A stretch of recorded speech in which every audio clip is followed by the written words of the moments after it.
ഇന്നത്തെ നമ്മുടെ റെസിപ്പി നമ്മൾ വലിയ വില കൊടുത്ത് വാങ്ങുന്ന ഐസ്ക്രീം നമുക്ക് കുറഞ്ഞ ചേരുവകൾ കൊണ്ട് വീട്ടിൽ തന്നെ ചെയ്തെടുക്കാൻ പറ്റും. ഈ വീഡിയോ കണ്ടുകൊണ്ടിരിക്കുന്ന സമയത്ത് നിങ്ങൾക്ക് ഇഷ്ടപ്പെടുകയാണെങ്കിൽ ഒന്ന് ലൈക്ക് ചെയ്യണേ. കൂടെ നമ്മുടെ ഈ ചാനൽ ഇതുവരെയും സബ്സ്ക്രൈബ് ചെയ്യാത്തവരുണ്ടെങ്കിൽ പ്ലീസ് ഒന്ന് സബ്സ്ക്രൈബ് ചെയ്ത് ഒന്ന് സപ്പോർട്ട് കൂടി ചെയ്യുക.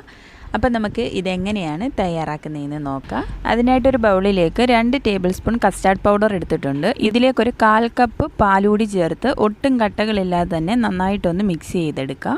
ഇതിപ്പം ഞാൻ നല്ലതുപോലെ ഒന്ന് മിക്സ് ചെയ്തെടുത്തിട്ടുണ്ട്. ഇനി ഇതൊരു സൈഡിലേക്കൊന്ന് മാറ്റി വെക്കാം. ഇനി വേറൊരു കടായിലേക്ക് 250 ml കപ്പിന് 1 കപ്പ് പാല് ചേർത്ത് കൊടുക്കാം. ഇനി നമുക്ക് മധുരത്തിനായിട്ട് ഒരു 1/4 കപ്പ് അളവിൽ പഞ്ചസാര കൂടി ഇതിലേക്ക് ചേർത്ത് കൊടുക്കാം. ഇതിപ്പോൾ ഓവറായിട്ടുള്ള മധുരമൊന്നും കാണില്ല, അത്യാവശ്യത്തിനുള്ള മധുരമേ കാണും. ഇതിലും കൂടുതൽ മധുരം വേണമെന്നുണ്ടെങ്കിൽ പഞ്ചസാര നിങ്ങളുടെ ഇഷ്ടത്തിനനുസരിച്ച് ചേർത്ത് കൊടുത്താൽ മതി. ഇനി ഈ പാല് നന്നായിട്ട് ഇതുപോലെ ഒന്ന് തിളച്ച് വരുന്ന സമയം ഇനി നമ്മൾ നേരത്തെ റെഡിയാക്കി വെച്ചിരിക്കുന്ന കസ്റ്റാർഡിൻ്റെ മിക്സ് ഒന്നുകൂടി ഒന്ന് മിക്സ് ചെയ്തതിന് ശേഷം നമുക്ക് ഈ പാലിലേക്ക് ഒഴിച്ചു കൊടുക്കാം. ഇനി ഇതൊരു ലോ ഫ്ലെയിമിൽ വെച്ച് കൈ എടുക്കാതെ തന്നെ നന്നായിട്ട് ഇളക്കി കൊടുത്ത് ഒന്ന് കുറുക്കിയെടുക്കാം. ഇതിപ്പം നന്നായിട്ടൊന്ന് തിളച്ച് നല്ലതുപോലെ ഒന്ന് കുറുകി വന്നിട്ടുണ്ട്. ഇത്രയും മതിയാകും. ഇനി നമുക്ക് ഫ്ലെയിം ഓഫ് ചെയ്ത് കൊടുക്കാം. ഇനി ഇതിൻ്റെ ചൂട് നന്നായിട്ടൊന്ന് മാറണം. അതിനായിട്ട് വേറൊരു ബൗളിലേക്ക് ഇതൊന്ന് ഒഴിച്ചു വെക്കാം.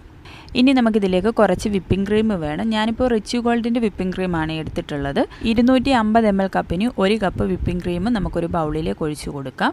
ഈ വിപ്പിംഗ് ക്രീം എടുക്കുകയാണെങ്കിൽ നമുക്ക് എക്സ്ട്രാ നമുക്കിതിലേക്ക് പഞ്ചസാരയൊന്നും ആഡ് ചെയ്യേണ്ട ആവശ്യമില്ല. ഇതിനകത്ത് ഓൾറെഡി മധുരം ഉള്ളതാണ്. ഇനി അഥവാ നിങ്ങൾ എടുക്കുന്ന വിപ്പിംഗ് ക്രീമിന് മധുരമില്ല എന്നുണ്ടെങ്കിൽ കുറച്ച് പൊടിച്ച പഞ്ചസാര ചേർത്ത് കൊടുത്താൽ മതി.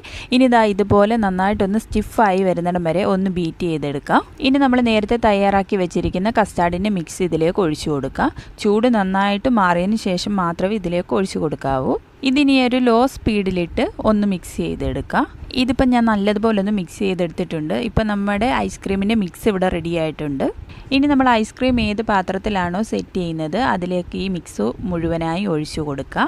ഇനി ഇതിൻ്റെ മുകൾ ഭാഗം ഒന്ന് ക്ലിംഗ് റാപ്പ് കൊണ്ടോ ഇല്ലെങ്കിൽ അലൂമിനിയം ഫോയിൽ കൊണ്ടോ ഇതുപോലെ ഒന്ന് കവർ ചെയ്തെടുക്കാം. ഇങ്ങനെ നമ്മൾ ചെയ്യുകയാണെങ്കിൽ നമ്മുടെ ഐസ്ക്രീമിൻ്റെ മുകൾ ഭാഗത്തൊക്കെ ഐസ് പിടിക്കാതിരിക്കും. ഇനി ഇതൊരു ഓവർനൈറ്റ് നമുക്ക് ഫ്രീസറിലൊന്ന് സെറ്റാക്കാനായിട്ട് വെക്കാം.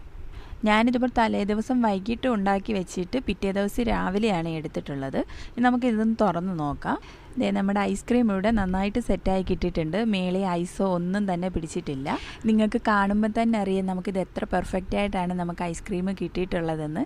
കടയിൽ നിന്നും വാങ്ങുന്ന അതേ ടേസ്റ്റ് തന്നെയാണ് ഈ ഒരു ഐസ്ക്രീമിന്. കസ്റ്റാർഡ് പൗഡറൊക്കെ ഉണ്ടെങ്കിൽ ഒരു തവണയെങ്കിലും ഇതുപോലെ ഒന്ന് ട്രൈ ചെയ്ത് നോക്കുക.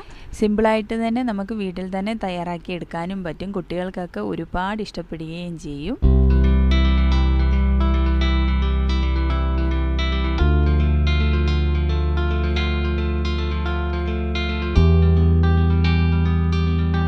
ഇന്നത്തെ വീഡിയോ ഇഷ്ടമായിട്ടുണ്ടെങ്കിൽ ഒന്ന് ലൈക്ക് ചെയ്യാനും നമ്മുടെ ഈ ചാനൽ ഇതുവരെയും സബ്സ്ക്രൈബ് ചെയ്യാത്തവരുണ്ടെങ്കിൽ പ്ലീസ് ഒന്ന് സബ്സ്ക്രൈബ് ചെയ്തൊന്ന് സപ്പോർട്ട് കൂടി ചെയ്യാൻ മറക്കല്ലേ.